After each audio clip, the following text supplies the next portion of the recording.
Welcome to another episode of Steelfur Speaks with, of course, me, London-based Flesh. The topic of this episode has been on my mind for about a week or two now, since we got the Tales of Aria spoilers. This is essentially kind of like a bit of a freeform design-based discussion into Tales of Aria, the classes included, the content included, whether we think it's a good set design in terms of what it's trying to achieve, both in terms of the things that it's bringing to the game, but also in terms of the mechanics that it uses and things like that.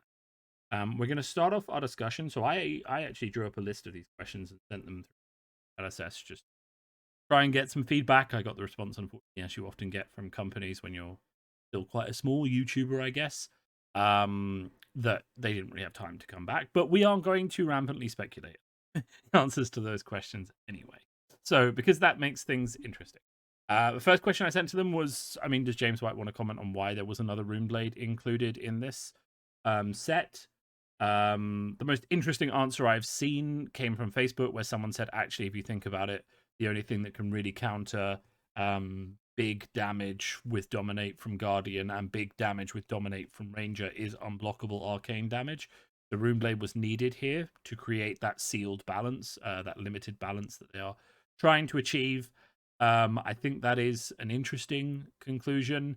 I think that, honestly, if you look at the way the game has been shaping up, we've heard from quite a few sources over the past 2 years that WTR and Arcane Rising were not initially planned to be the first sets of the game, but they were brought out because people were having trouble with the Monarch level of complication involving talents, and that dumbed down versions of sets which introduced the basic ideas of attacking, blocking, attack reactions, defense reactions, the importance of blocking from hand, arcane damage, etc., were introduced deliberately to get people to a stage where they would be ready for more complicated things like Tales of Aria and Monarch. Understanding how long design cycles take for card games. So for reference, I have been a playtester of many card games over the years, more recently the FAB Legend Living card game, where we playtested about a year in advance. Print cycles need to be, of course, ordered and organized from the printers about 6 months in advance. You also need time to, of course, image, design, and create a set, which can often take 3 to 4 months, maybe even longer, depending on basically how much art you need to get, how much art you have in your archives to use on cards, and also like how much art you have to commission. So, for example, if I have a load of generic warrior-based art in my archive, maybe I can make a warrior-themed art collection pretty simply. But if I need to get a new specialization that shows Dorinthia running around with her majestic sword again, then I need to call up an artist, be like, hey, can you do this for me in a specific way? I need to wait for that artist to have time on their schedule if it's a specific artist I need, like, say, the guy who did the character in the first place. And those things all have to come together, and it can often take a year, half a year, 2 years to actually get a set complete and out. And for that reason, you know that, for example, was finished design, potentially maybe even because we know they worked on the game before they actually released it. Monarch and Tales of Aria might have in fact been designed at the same time. Now that's an interesting conclusion because it tells us a lot about where they expect the card game to be, where they expect the card game to go to. And actually, personally, my own impression just from playing the game is that I have a feeling that this was originally conceived and designed more like an arena game where you have heroes with their cards, and they had like 15 heroes built, and they basically were playing with the mechanics, and then they decided what got themed what way and what went into what set later on. As to why we have a third Runeblade, we don't have an answer from LSS.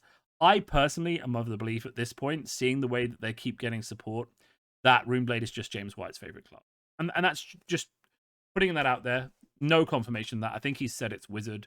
But if you look at the consistent way that, firstly, we got Viserai, who's just there to introduce arcane damage and that split damage. If you look at the power level of Chain and how his abilities have time and time again shown him to be flexible, consistent, come out over the pack, it's fairly easy to see, and especially because James White has admitted that Chain was one of the first heroes that was designed, that Chain is kind of not balanced with the rest of the game. We can conclude that. 44% of people showed up at your latest constructed event during the Chain meta playing Chain. Chain did not win solely because one deck that could beat Chain because it teched entirely to beat Chain, accurately predicted that 50% of the meta would show up as Chain, and then got paired against all of the Chain players. And that Prism player had seen more matches against, say, Aggro Katsu, or there are other decks that beat that deck quite well. Any deck that can attack twice has a good time against that deck. Prism would not have made the final, but he did get chains. I think he got 8 or 9 chains in the end, which he had teched his deck to beat, and then of course got into the top cut with all the chains and managed to push through and beat them. So, and also, excellent player and all that other stuff, but he very much picked his meta perfectly, picked the deck perfectly. Chain is in fact that strong, and in fact, if you are listening to this video, hoping for some sort of spice about nationals, my current prediction is Chain with Duskblade will still account for 30 to 40% of all national tournaments. I do not see any of the Aria heroes coming in and unseating that. They will slow it down. They will delay it. A well-timed blizzard will cause a nightmare for Chain, but it's not going to stop him. He's going to keep going. He's too flexible. He can do too much with the resources if they build up over turns. He has too many options and available things for him to do. So that will always happen. And then continuing down that vein, we can also draw several conclusions from the Runeblade cards even included in Tales of Aria, many of which actually serve to reinforce and further the Chain game plan, or the Viserai game plan, above and beyond that of Briar, the actual hero that they are included to work with. If we look at things like Spellbound Creepers, which works infinitely better with a class that can guarantee consistent arcane damage, like say Viserai coming in with Rune Chant, or someone like Chain who can run Vexing Malices and things like that, and give them go again. Or even, in fact, if we extend to all of the equipment that Briar has gotten, for example, that is still Runeblade generic, works, in my opinion, much better with the original classes. Chain, of course, using either Duskblade or Rosetta Thorn will get much more effect out of those on a regular basis than someone like Briar will, because you can't have consistent go again like Chain does, and the sword demands go again on attack actions, which you can't generate without a 3-card hand. Right, so that is another indication that this equipment was made, in fact, to work with Chain. And my current theory, actually, if you look at things like Spellbound Creepers, Sutcliffe Suede Hides, and even Duskblade, is that these cards were actually designed for Monarch, but did not find space in the set because the set was full, but that they wanted to give those tools to Runeblade anyway, which is why they were included in the next set with a Runeblade, Tales of Aria, which of course was probably designed at the same time as Monarch, or very close to it. And then we're in a situation where there are actually 2 Runeblades splitting the same cards, and they decided to include those in there. Now, why do we think that those cards are designed for Chain and Viserai and not Briar? Partly it is, of course, due to the fact that they work better with those heroes just naturally. There are many other options for equipment you could have that could have supported Briar. Something like maybe a pair of boots that stored an embodiment of lightning token. So if you generated 2 of them, you could keep one for later. And there are lots of other ideas you could do for things that would support Briar in her own set, but instead you've created a situation where Briar needs to get go again, but can't get go again without a 4-card hand in order to use her own weapon appropriately and to use her own boots appropriately. And I have played many games with Briar. It is hard to guarantee the boots survive beyond 1 turn unless you're running some sort of really aggressive lightning build and you draw the right cards at the right time, which is never guaranteed in a deck where you have to split attack actions and non-attack actions in a way that Chain doesn't have to do, of course. So that is my kind of conclusion. I just think that James White played, and that's fine, but obviously we'll see in the next set. We'll see if Chain gets more buffs. We'll see if he continues to dominate the meta. Chain may just be their test of the Living Legend system. How fast can we get a hero Living Legend? When can we get Chain gone? And they may just be pushing him to see how quickly and how robust their system works. I think all of these callings, if Chain wins all of these callings, he should be banned regardless of whether he gets the points regardless. I think if he dominates an entire year of Constructed in that way, he shouldn't really be allowed to stay in the game. And I think that's kind of an important thing to acknowledge for the health of the game. My second question was also about Runeblade. I was asking if he thought the Runeblade theme was too broad, given the thematic and aesthetic differences between stuff like Dread Triptych and Meet and Greet. We have a very nature-themed hero and you have a very dark or arcane or demonic themed gear and heroes, and you're playing the same cards in the same deck. Like meet and greet does not make sense in a deck that runs Force of Nature and Stir the Wildwood. So it's kind of a bit odd that those are. I mean, all of the cards in Briar essentially are coded as being druidic or shamanic or natural, and they're all completely at odds with the coding that we see on all of the other Runeblade stuff prior to that, including, of course, the equipment, the generic cards in the set, which just makes them a bit weird. It all kind of jars together. So I was kind of asking, why have you not just gone for a new class? Is there some card in Runeblade you feel that Briar absolutely needs, or several series of cards that you feel she absolutely needs in order to be a Runeblade, or would she have been better off just being a shaman? Or I didn't get a response on that. I will say, having played Briar for quite a bit now, because we got the cards on TTS like a week and a half ago, and I've been built like 10, 15 decks. I'm just playing to try and find a way to make her work, because as you can tell by the whole bear thing, I love the aesthetic. I will say that there are some of the old Runeblade cards that really do enable her. Obviously, Moravian Skies is really good if you want to use the sword regularly. Things like Singeing Steelblade do work very well. Arcanic Crackle, Vexing Malice, all of these things work very well. It's kind of frustrating because obviously want her to work with Fuse and with Elemental, but actually, just like with Chain, do you really want your entire deck to be based around the gimmick from one set, which doesn't actually work very well? Or do you want your deck to just have good cards in and play it?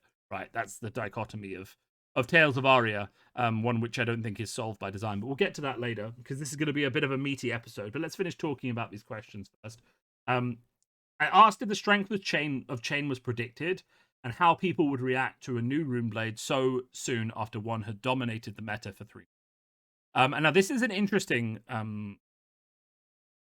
so this is an interesting one, because of course we have to assume that the playtesters and developers of the game had an understanding of how powerful Chain was going to be.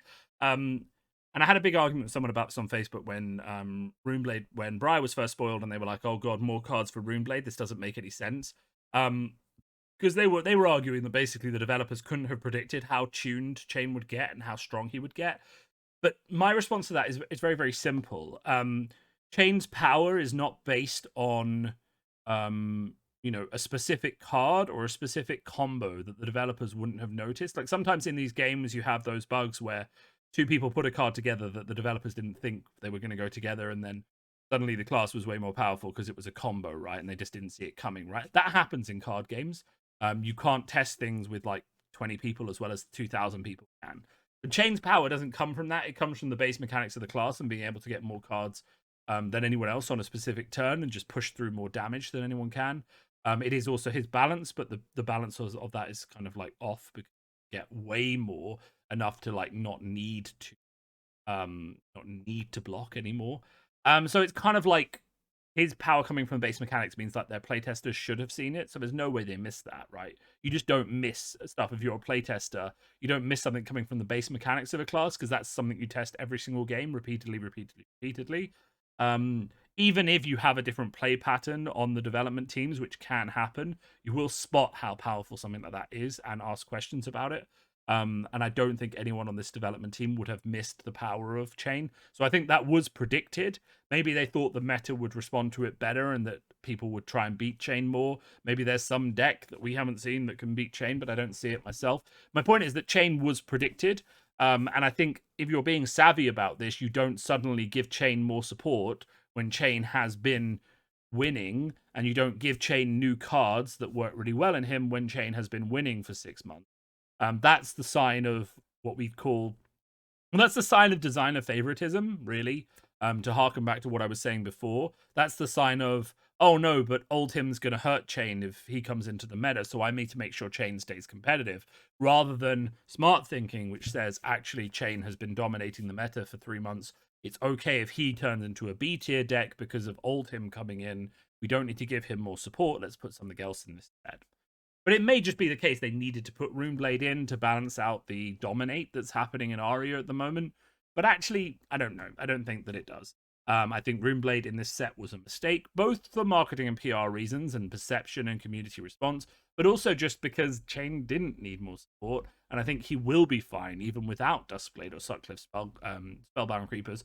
With both of those, he's going to be even better. So I don't know why that was needed. I then had a question about rarity, legendary cards specifically, not in terms of rarity, but in terms of ones per deck. I really want to know, and I need James to answer this. Really, I can't make up answers for him. I need to understand what the designer's position is on one per deck cards. Do they view it as a balancing mechanic? Because that's not true. It never works as a balancing mechanic. Or do they view it as just a cool thing that you get this one powerful card every now and then? And you will see it because you cycle through your deck, so it does make it somewhat consistent. Really, I just want to hear their thoughts. You know, it's kind of variance if you get this really powerful deck that just shows up really powerful card that just shows up every now and then. Really not a healthy thing for card games. If that's their position, I would like to hear them explain and defend why they think Flesh and Blood is different to every single other card game that has tried one per deck cards and seen it fail, because obviously I've just drawn Pulse of Volthaven, so my next attack gets +4. Maybe their argument is that the cards they give you as a limit 1 per deck aren't significantly better than the other cards. Like you can get +4 from like Plunder Run or something. But I think we have seen that the limit 1 per deck cards, Soul Reaping, etc., are significantly good and therefore operate in a way that kind of defies balance. Because obviously, if I draw Soul Reaping on one turn, that turn is going to be much, much more aggressive than a turn where I don't draw Soul Reaping. It can turn a handful of reds into resources. It can make your Riftbinds and your Bounding Demigons work because they'll be in your hand, but then they'll be in Banish and you'll get the resources to pay for them. It's massive. So, limit 1 per deck has just never proven to be very good. And then on the other hand of the spectrum, you have Soul Harvest, which is not great, except it's a blue that pitches for 6. So you would run 3 Soul Harvest if you could. If you ran 3 Soul Reapings, your deck would be very, very, very good. So obviously you would. So it's just not really a balanced thing. So I'd really like to hear their thoughts on this at some point, because it just seems like a miss. And obviously in Tales of Aria, we see 3 new legendary cards, which you can only run 1 of, which is the Pulses. And again, it's just distorting. 1 gets you back 2 cards on the top of your deck. 1 increases the defense of every card you play that turn, making you Stonewall for your opponent. And the other one gives you an next attack +4, which is a ridiculously high number at instance as well. Plus, all being able to double fuse every element also creates a massive problem, because that's hugely skewing in terms of how you fuse a Blossoming Spellblade on the turn you draw that ice and that lightning and earth card. It makes a massive swing in the game, whereas previously you would have had to keep a 4-card hand to do that. You can do it with a 3-card hand, which is pretty huge. I then asked a question just about Oldhim, first non-human hero in FAB. What does that mean? Are we going to get more non-human heroes? Briar is arguably some sort of seed thing. Wraith is human-centric, it seems, by the heroes we have, but I was kind of curious to hear their thoughts on whether they thought it was going to stay that way, whether there were more creatures they were planning on showing us, more non-human characters. When are we getting Bearfolk? What are Bearfolk going to look like? Come on, priorities in the right place, people.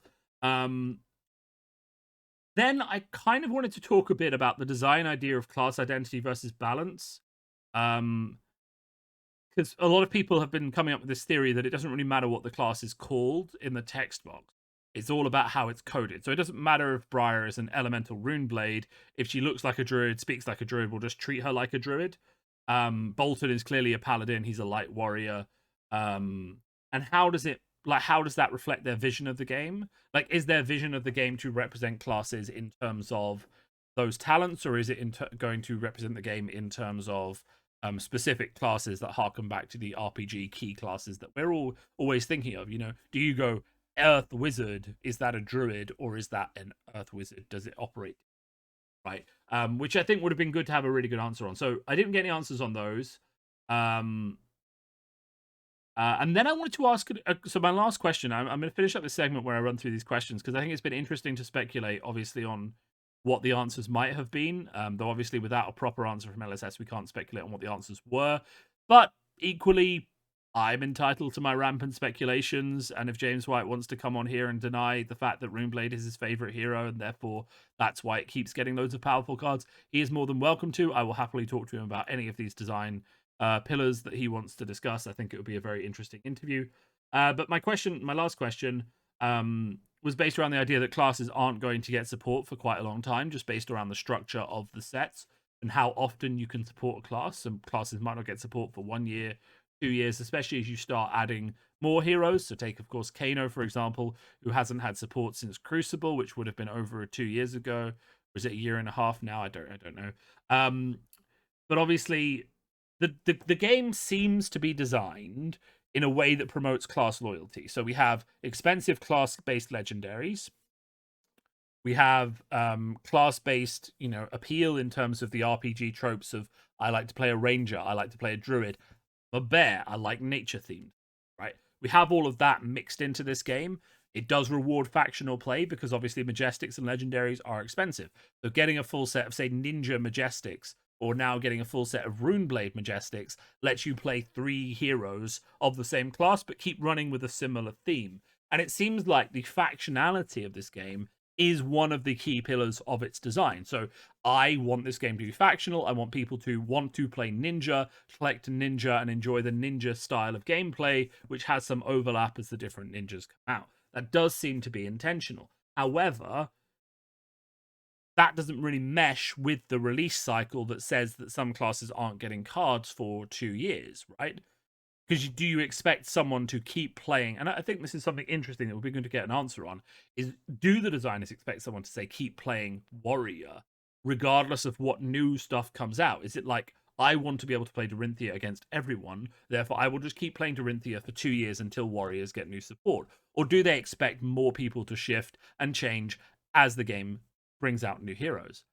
Because of course that drives sales and expense. It's kind of just an interesting decision process in terms of, you're a player, you have a limited budget, you've got a full like Katsu set. Do you just try and make Katsu work with every set, or do you pivot to a new hero? And I think we could have a whole discussion about that, and maybe I'll put that in my notes for a different video in terms of how to choose pivot heroes versus whether to keep playing the hero you've got as we go into Road to Nationals. I think that would be a really good competitive focused video. But I think for now, just that idea of, I wanted to really know like how you're expected, if you're playing, say, Dorinthia, to keep up when Runeblade keeps getting support, for example. Or we get a new, we've got new Rangers, new Guardians. The new Rangers aren't, them getting support isn't a problem, but the new Guardians getting support could be quite interesting, given how strong we see Bravo is, and he can, give his hammer dominate with Terra Sunder and ditch 2 cards from your hand. Pretty good. It's a pretty good turn. So I kind of wanted to get their thoughts on, expensive classes, given they need legendaries, slow release times, inability to support more than, say, maximum 8 classes per year. It does lead to slow development of certain classes, and some classes may be deemed problematic, like Kano, based on their gameplay. So how do you support people who want to main that class?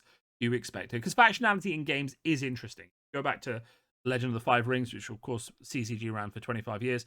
Most people did have a faction. They played that faction regardless of whether it was doing well or doing badly. They took pride from the fact that they were playing that faction, that hero, and just kept playing it regardless of what was going on. And of course you have games like Magic where people do play one color specifically over other colors because they are a red player or a black player or a green player, and they just like how that color plays.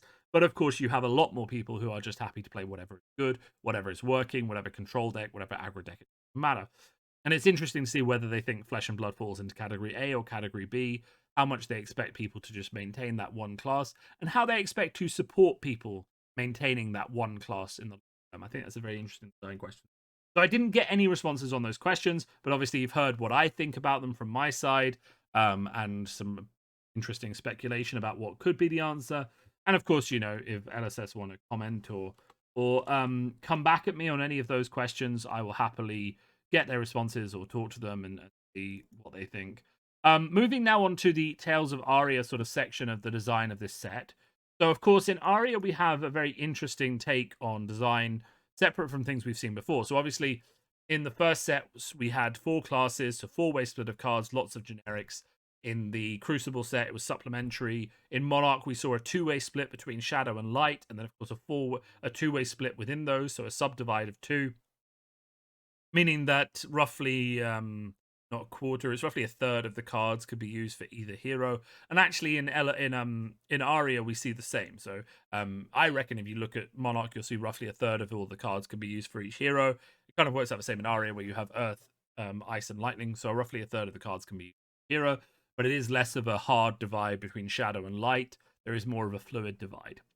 So the goal of Aria very much seems to be to just keep deck building open in terms of sealed and constructed.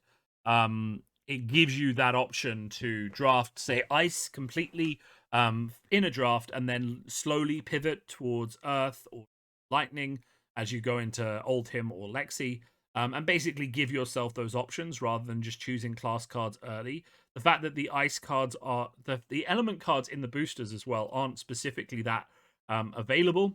So, it is actually quite difficult to draft a lot of those. And then, if you've committed to a class card early, so actually people should really be picking the element cards first and then picking a class card, because there just aren't that many element cards and you do need them for fusion. In terms of like the design goals for Aria, it kind of very much looks like they wanted to basically slow the game down, but also simultaneously give people threats that kept the game pace up. So you kind of have this dual dichotomy going on in Aria, which something I want to come back to because it's very interesting, where basically they're trying to both keep the speed of the game roughly constant, which means that the game should finish arguably somewhere between turn 6 and 15-ish. Think 15, maybe a slight bit lower than that. Basically, you should go through your deck. If you're not playing like both aggro and you're actually blocking, you should go through your deck maybe once or twice, and obviously it gets faster the further down your deck you go. But I mean like cycle 1, cycle 2 properly, and then maybe you do go to fatigue. But the point is that if you're adding lots of stuff like Oldhim and Ice cards, which add Frostbite tokens, which put cards back on your deck, discard cards, lots of these control elements like Chilling Ice Vein, Winter's Howl, you actually have this very, very big risk of slowing down the game, because you're taking these aggro tools away from aggro heroes by saying, okay, Katsu, look, you've attacked me with a Surging Strike, but I'm playing Oldhim, so I'm going to block and use my defense reactions and put cards in your hand on the top of your deck. Now you can't play your combo, right? The game suddenly slows down because you're not dealing damage, and I've blocked with all my cards. So we're kind of in that thing that every game is going to be going to fatigue. So it seems like to counteract this, keep things interesting, they have added a lot more dominate to the environment so that you can essentially generate unblockable damage in the form of dominated attacks that actually allow you, as say the Guardian player, to control the flow of the game a lot better. So, for example, I may be an Oldhim player, I may be block, but it might be 3 blocks gets me an emerging avalanche in my arsenal. 3 blocks the next turn. Well, 2 blocks the next turn gets me a fused emerging avalanche, and potentially a swing with the hammer. And then the next turn, I get a Glacial Footsteps dominated into something for 13, right? And I can control that pace of the game by blocking a lot, but setting up these big turns that push through damage. Similarly with Lexi, if you're playing Ice, you can control the game quite a lot by adding on these effects, but still get those big turns where you're overflexing, Ice Storming, and all these other things where you're pushing through lots of damage that's dominated, so your opponent can't stall you out in the same way you stall them out. And that's kind of how the ice side of that game kind of flows. And Briar also has a bit of that as well, which is that if your opponent is kind of in reverse though with Briar, it's kind of a bit interesting. So for Lexi, for Lexi and Briar, so with Oldhim, you're going to block, you're going to set up your turns, you're going to do big turns that control the game. With Lexi and Briar, the control comes from the aggression. Basically, if I'm putting down, say, 1 Arcane and 6 on the turn, I'm asking for 3 cards from your hand, or I get better block, right? And you take damage. So if you block with 3 cards, then suddenly your turn is terrible. And I get my Arcane, and I don't get my blocks, but you're not going to do anything to me anyway. If you block with 2 cards or 1 card, then suddenly I get 2 embodiment tokens, and your attack is going to be bad anyway. So Briar is kind of about control through forcing bad choices. As in, you can't do everything you want to do because you have to respect the fact that if you do all of that, I can hit you, I can block better than you, and then you'll slowly get whittled away as I'm blocking you, right? And Lexi can do that with the dominated arrows. It's like, well, discard a card or pay one. Either way, you lose. Discard it, get 2 frostbite tokens. Okay, now you can't play the turn you thought you were going to play. And those kind of control and slow the meta down as well. But the important thing to note there is the hard to block elements. The arcane side, dominate side, all create this like friction where your opponent can't just play that game and stall, and you can't stall either. You both have to put on and choose your pressure rather than just constantly fatiguing people. And that's kind of the interesting design balance, I think, that comes out in Aria in that kind of like effective way, where we're slowing the meta down by providing better blocking, more defense reactions, old him shield, all these kind of things to slow the game down and create more opportunities for good players to get ahead, because that's what slowing the game down does, right? If you're playing an aggro meta, you don't necessarily have the best player winning all the time. It is sometimes the person who drew the nuts. It is sometimes the person who drew their good cards early. Oh, I got my double Art of War before you saw yours, so I'm coming in with these attacks 5, 5, and 5. And it is very much that flow of, well, I have this reach. I've got the good cards in my deck before turn 5. You haven't seen the good cards in your deck. One of the reasons why Chain is so good is that he usually does always see the cards in his deck by turn 6 or 7. And then you get that thing where, okay, I can put the aggro on the table and you can't. Yeah, so I mean that's kind of like interesting in terms of that arc between unblockable damage actually keeps the format moving quite steadily, when actually you'd think that because of all the control elements being added, it would slow down. But that's the counter to it. And of course, the other counter to it, which is the second bit of this thing that we're going to talk about for quite a while, is of course the fuse mechanic. So on its basis, the fuse mechanic works with a similar restriction to the charge mechanic from Monarch, where you have to keep a card in your hand beyond the cards you're using to play and pitch. And one of the things you'll see that, unlike in Bolton, because the charge card goes away, a lot of the fuse cards actually cost more because you don't have to get rid of a card from your hand. You just have to fuse with it, and then you still have it as an option. So a lot of the fuse cards actually seem to cost more. I mean, in Lexi, we're talking about ones, mostly ones. In Briar, we're talking about twos and ones. But that's still more than a lot of the zeros that we get in things like Bolton. So you kind of have this interesting thing where, of course, fusion creates the need for bigger hands, but also we're trying to be in a slower meta where people are trying to block more, control the game more, set up the big turns more, which is kind of at odds with the idea that you need to keep a bigger hand and don't block in order to push through damage, which is quite an interesting sort of balance. And that fuse is, on the surface of it, very, very well designed. So if we bring up, I'm gonna bring up this now because I think it's quite interesting. If we bring up cards browse, you'll see something very interesting as we start to sort of look through. Oh, that is a mirror wall. Sorry to everyone who got triggered by that mirror wall. So if we look at a lot of the cards and tails, you'll see something that becomes very, very apparent. Outside of, in each class, so it's Autumn's Touch, I think it's Heaven's Claw, yep, and is it Ice? Let's look up the Ice card. Sorry, I forgot. Not Cold Wave, it's either the Frost Fangs. No, not Frost ability. Not Icy Encounter. There is an ability. Winter's Grasp, that's it. So basically, in every set, the only card that's ice, blocks 3, for example, is actually the is that card that doesn't have any abilities. Winter's Grasp, right? Every other card you need in your hand to fuse blocks for 2, right? And this is very, very important. There's a natural balance to this game, which is that people who need to block with certain cards can't always. They're not always going to be the most efficient card. The big thing in deck building in Aria, if you notice it and you look at it very carefully, is that all of the class cards, when we go to Runeblade, all of the class cards, with 1 or 2 exceptions, non-attack actions, but obviously Briar is different because you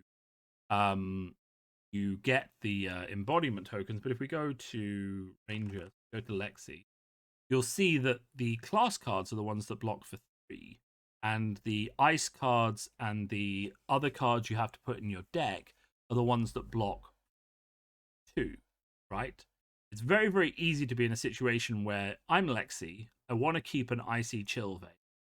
I want to fuse it, so I need an ice card in my hand. I can't just run 9 of the Icy Winter's Grasp because it's not actually a very good card. It's a 2 for 4 attack. It's a 2 for 6 attack that isn't an arrow. I want to run the Weave Ice, Weave Ice, Polar Blast, all of those cards, but they don't block for 3. So I'm now stuck in a situation where I have Chilling Ice Vein that I want to fuse. So I have to keep Chilling Ice Vein. I have to keep the Ice card, something that pitches for 3. And now I have one other random card in my hand, which, based on the way my deck is constructed, could be an arrow that I need for a later turn, or could be an ice card that only blocks for 2. And it's very, very common when you're building these decks, and the same is even true for Oldhim. You might think he can block more, and he can to an extent, because obviously he has defense reactions and his own defense reactions. And he can pitch those blue cards, those blue ice cards that cost 2, that block for 2, to prevent, to make them put a card on the bottom of their deck. He can pitch those blue earth cards that defend for 2 to give himself a 2 damage shield if he wants to, and keep the card in his deck. So he has a lot more options here, but he doesn't have that many more options. Ultimately, if he wants to do a fuse turn, he's going to need that card in his hand. So it's like,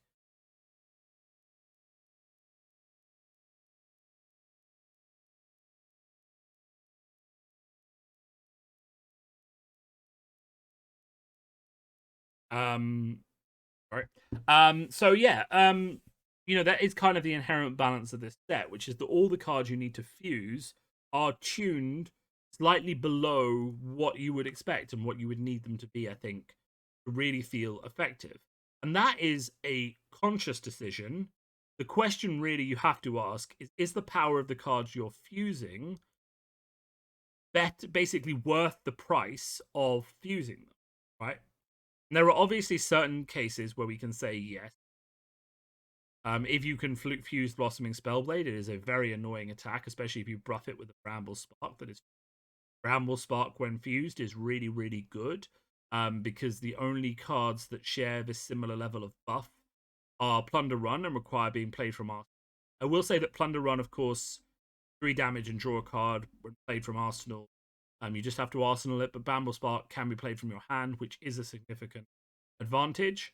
Then, of course, you have stuff like, just trying to think of the good examples. Swine Earth is a 2 for 8 if you fuse it. Explosive Growth is very powerful if you fuse it and add a Bramble Spark in there.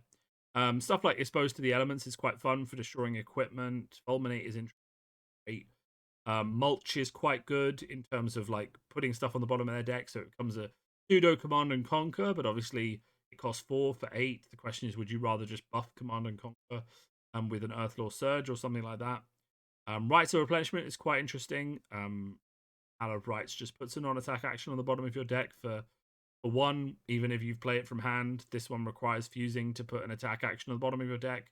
Its potential ceiling is higher, but actually in practice it often does a lot less because you may not be able to fuse it, and often if they don't want you to put a non-attack action back, they just plot the damage. So whatever. Other cards, I mean, Stir the Wildwood becomes a 2 for 7 if you fuse it, but you could also just run Command and Conquer for 2 for 6. So better. There's a lot of fusion cards. Really, just are they a more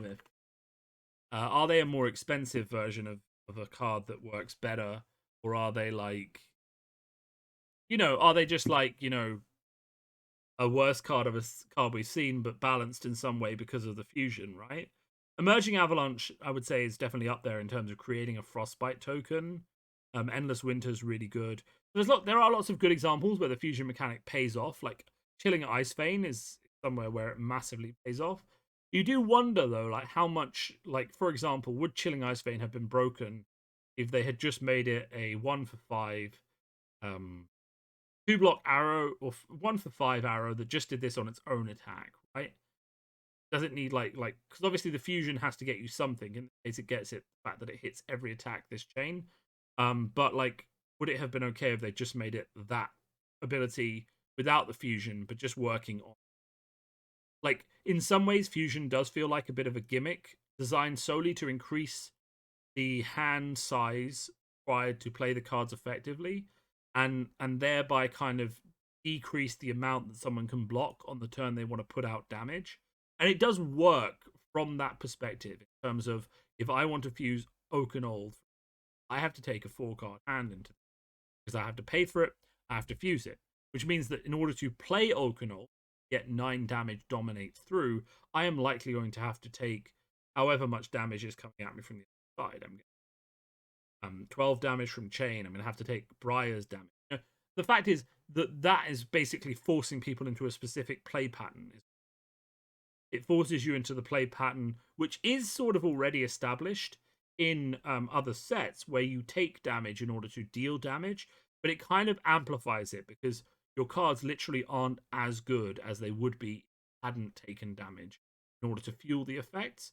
So whereas before it was like Katsu needs to take damage to keep cards in his hand to play more combo cards, really it's, you know, Briar, Oldhim, etc. have to keep cards in their hand to do anything at all at the level of previous heroes, which is both a good thing and a bad thing in terms of design. It means that they have more restrictive deck building. It's also quite interesting in terms of the deck building options they have available to them, because it pushes them down certain lines. Am I running ice? Am I running earth? Am I running lightning? What am I putting in this deck with this hero? Okay, so the reason that fusion was added is to force people to keep cards in their hand when they want to push, right, and to take damage. How does that tie into what we've said before? Part of the way that Monarch Tales was designed was to deal with the fact that these heroes, some of them could block quite well, and the meta was being slowed down by control effects, by counteracting that with a need to take damage in order to deal damage. And the reward for doing that is the fact that your damage, when you come back to do it, is not going to be blockable. Your opponent can't just deal you damage and then completely shut out your turn. The problem that some heroes have had before. For example, if you're playing into a controlled dash deck, you will actually have problems sometimes. If you let them shoot you 3 times, so you have a full hand, and then try and swing back, they will block out everything you do. That's kind of the design problem this set was made to address in Blood. So it seems from the outside. You have that situation where people and control decks can really just can really just do that to you, push it to you. And this is just to stop it down. Someone has just commented on my sealed pre-release video. Please go and watch that if you haven't. Niels Mia has said, funny how everyone thought the meta would slow down and that it's a control heavy set. I feel like whoever can draw the combo fuse cards wins first. I will respond to him, but I'll respond here just by saying it is true that the meta will down. Sealed is invariably faster format due to life and less to take hits, gain tempo. Therefore, in Sealed, whoever draws first wins. Because you deliver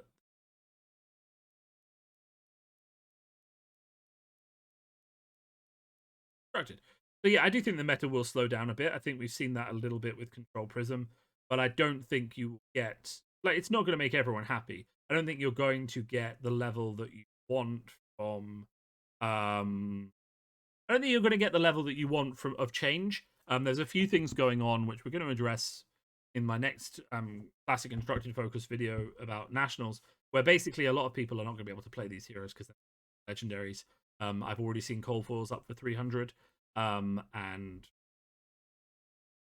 legendaries. The people will just be playing the heroes they already have stuff for. You're going to see a lot of chain.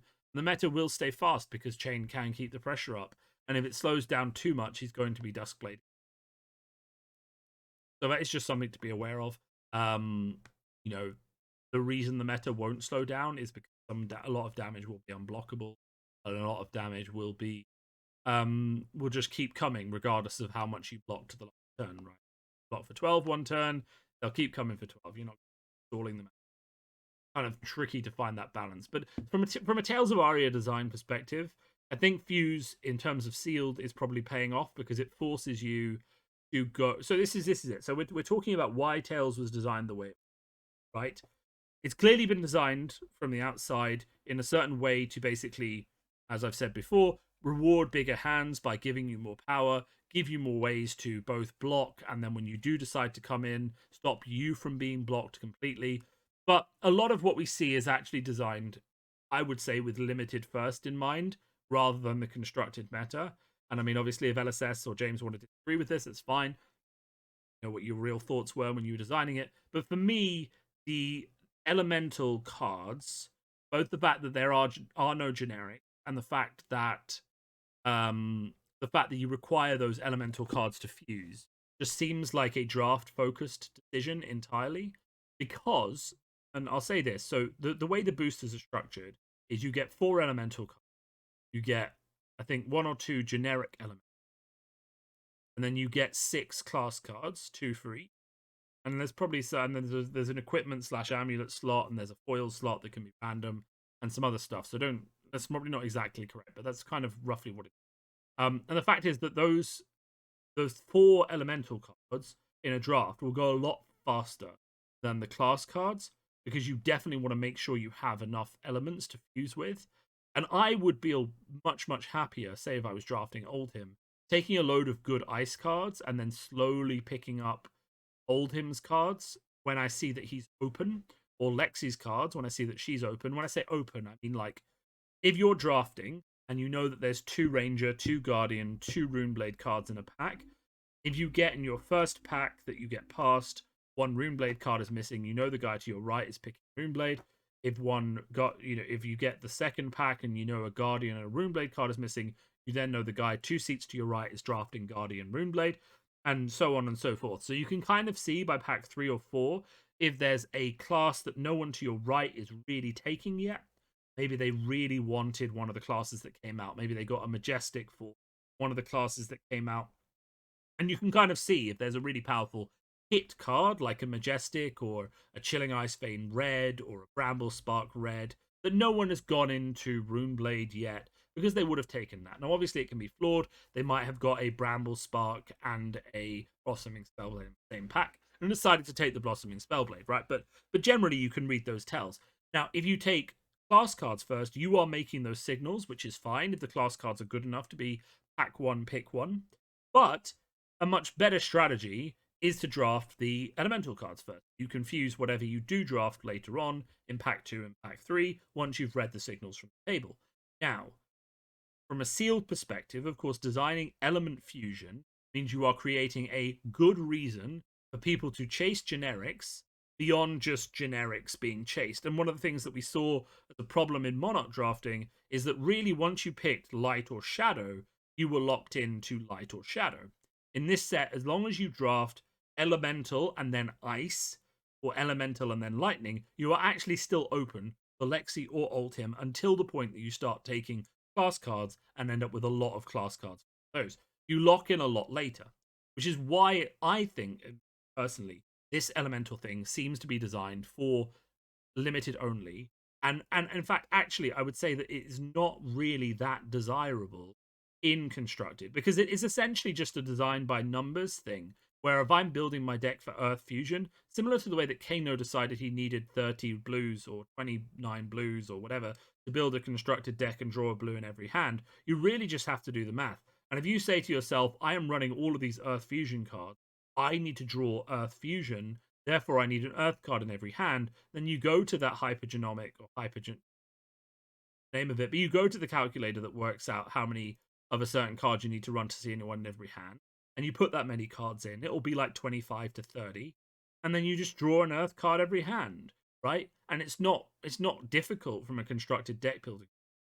Building a dual deck is a bit because you've got to fit it. But is that really what you want to do? Do you want to build a dual element deck that can't run Channel Mount Heroic and can't run, reliably fuse the Earth cards you want to play every turn? Like, are you going to play hybrid? Because if you play hybrid, then we're talking about having to play 20 Earth cards, 15 Lightning cards, and then you can only actually put 25 good cards into them. Because that's really what we're talking about here from a constructive perspective. This mechanic is actually incredibly limiting because to build a deck that consistently, do I have one I can show? Maybe not. Let's see if we can just bring one up. Kev, who's Kev? Who Kev is? He's kind of built a bit of a fluid one, but I can't really see how many. We'll see that someone who's just like tried to build a competitive deck, right? Labeled. Yeah, let's see if we can bring up what's happening. Loading. FABDB has been a bit slow for me. Have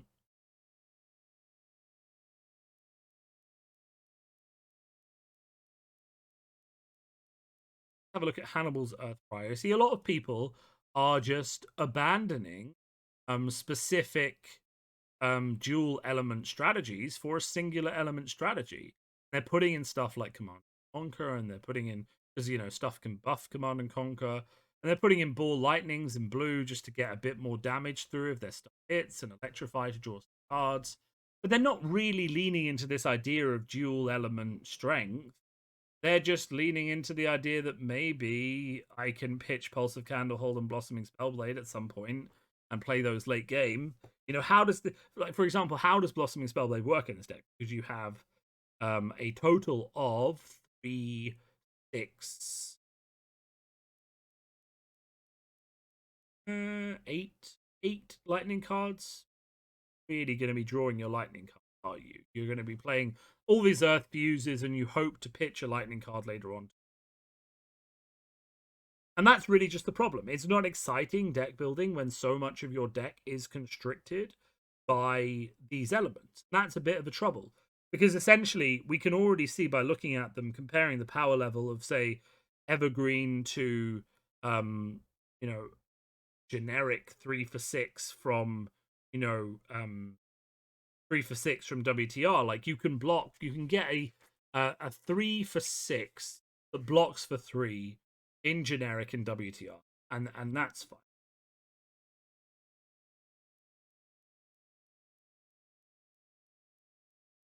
I don't know that you necessarily get that much more for playing a 3 for 5 that blocks for 2. I don't think you necessarily get that much more from that than you do from building generics, and I think that's a big problem that faces.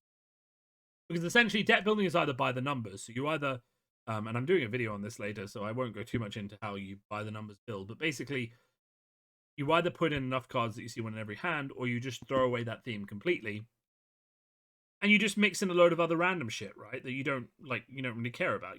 I'll just add in, Command and Conquers. I'll add in Plunder Runs. I'll add in all this other stuff that's just good. I'll add in all this Runeblade stuff like Moravian Skies and Oath of the Arknight because that's just good, rather than leaning heavily into the theme for the set, because the cards that the set demands you include aren't as good as the cards that everyone else has been playing with. And that essentially is a flaw, because then you then have to ask, is the payout of fusing worth the problem, worth the commitment to running these bad cards? A lot of the times it's not going to be. A lot of the times it's just not going to be, and that's just the reality of it. Some cards are. Stuff like Oak and Old, if you fuse with both, is. Endless Winter is. Glacial Footsteps is. But there's a short list of cards that are worth fusing, including stuff like Brambles. This, if you can. Including stuff, not like otherwise. Stuff like the list is quite short. There is stuff in Briar you want to fuse, but mostly it's Bramble Spark.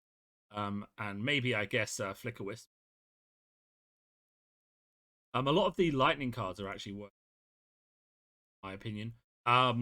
We kind of saw that in this guy's deck. He runs a lot of the cards I would say are worth fusing, like Arcanic Shockwave if you have Go Again. Flicker Wisp is kind of worth including if your next plan is to follow up with the Rites of Lightnings. You know, there are ways to fuse in a productive manner, but I think part of the thing you just have to realize is that, you know, yes, Rites of Lightning is interesting. It generates its own arcane, which can give it go again. Is this better than pitching a blue to grasp to make a rune chant and swinging with meet and greet? You need one less card in your hand to do that. You need two less cards to swing. And obviously, if you are playing Chain, you can just play something else before.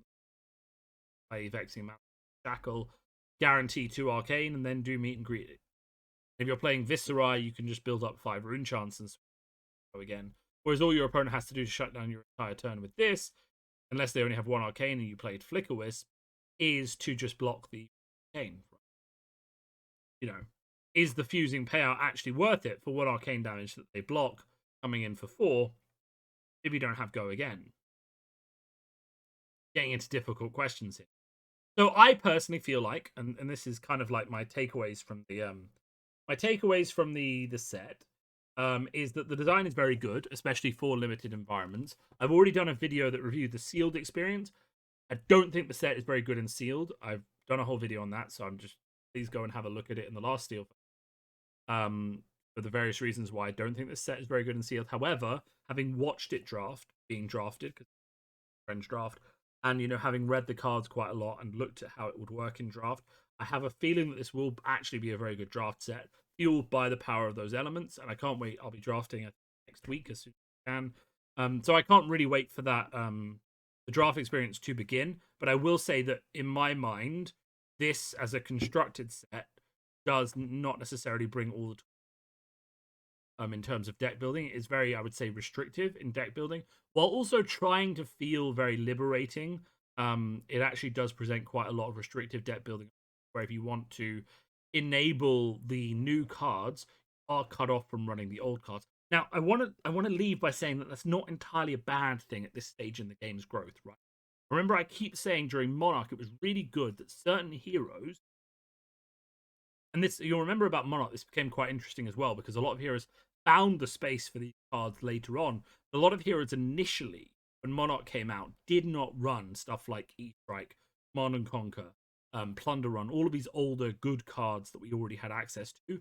A lot of the heroes required you to commit and lean quite heavily into the new cards and the new set to make them work. And it was about 2 or 3 months later that we found the appropriate ratio that people like Prism could start running Command and Conquers, and people like Bolton could run Saber combos and things like that. But Bolton still ended up needing shit tons of cards from his old decks to really function. So you can't really say that, you know, he ever went beyond that, right? So, you know, it is not necessarily a bad thing at this stage in the game for getting new people into the game to put out a set which requires most of the heroes to play the majority of cards from the set.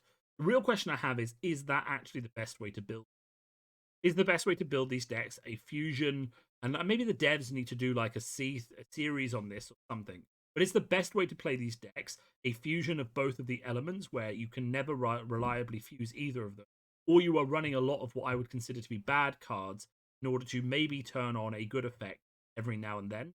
Or is the best way to build these decks to take Oldhim, put in all the good ice cards, put in all the good fusion ice cards, ignore Earth completely, and then put in put in all the all the good Guardian cards that Bravo used. Is the best way to build Briar just to play 9 Maruvian Skies, so you always have go again, turn on your weapon, and then just play cheap attack actions, play with Marovian Skies, so you can always basically go Marovian Skies, attack, weapon, have 4 arcane damage, right? Because that seems to be the best way for me. That I'm thinking that maybe the deck will work is just, you know, how much go again do I need? Cool. Let's put 9 Marovian Skies in the deck. Let's just get go again as much as I want, and then let's just keep swinging until they take so much damage. Is there a better way to play? Maybe, but you know, there is a limit here. I think where the restrictions of the deck building set make it very, very difficult and build creatively because you have to include too many of these cards. Not dead weight, but just like subpar based on what we're used to. and I don't know necessarily the combo between them. That being said, as I say, I want to leave on a positive note. I'm really enjoying the set. I'm really enjoying the themes of the set. It does create a lot of interesting deck building challenges. Find that optimal deck. So that is definitely interesting. It has a lot of good equipment. It has a lot of just very, very nifty and like interesting design abilities like Crown of Seeds and Shield and things like that, which I think is good to get into the game to test for later on and to reiterate on and to get out in other ways later on. This set is really opening up the broad horizon of what Flesh and Blood can offer beyond just I punch you, you punch me, I don't take damage, I come at you with aggro. This deck has a lot more interesting abilities that we haven't seen before. I'm really keen to see what comes up next.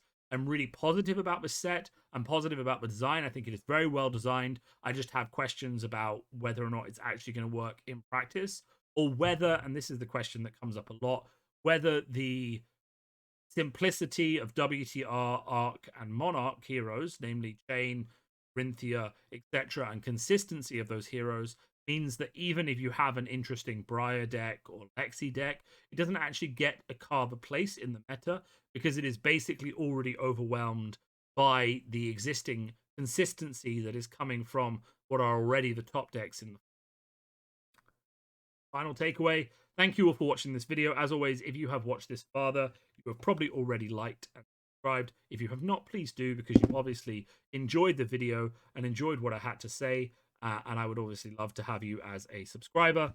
If you really, really enjoyed this video, as I've mentioned before, I do have a Ko-fi page, which is basically Patreon, but in the UK. Chuck me some money. I will say no. I will use it to buy a better camera or something else, or maybe a green screen or something fun. Or maybe I'll buy myself a burrito or tacos. Tacos, what people?